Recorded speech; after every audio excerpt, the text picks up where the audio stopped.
In Springfield, Democrats in the Senate deal Governor J.B. Pritzker a rare rejection. The bipartisan dismissal of 2 appointees to a state board dealing with prisoners is putting a renewed focus on crime as the campaign season kicks into high gear.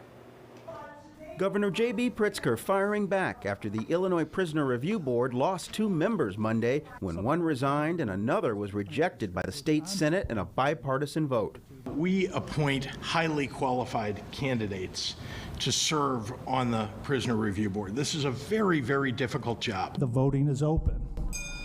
Overnight, just 15 of the 41 Democratic state senators voted to confirm Pritzker's nominee, Eleanor K. Wilson.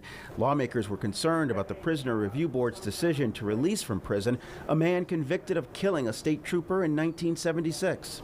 We need to protect the public, and we need to stick up for victims and their families. No matter who the victim is, no matter where they are in this state.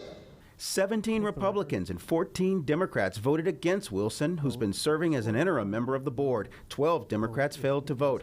Another Pritzker nominee, Oral James, resigned before his nomination was considered. Republicans accused the board of being too lenient toward convicted criminals.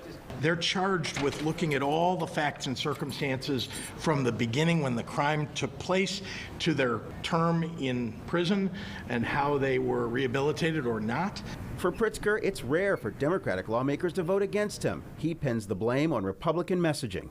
Listen, I don't see all of the details of each decision that they make. It's easy to do what the Republicans do. They take the original crime that took place often decades and decades ago, and they just talk about the headline of that crime and don't talk about everything else that's occurred, including what the victims' statements have been.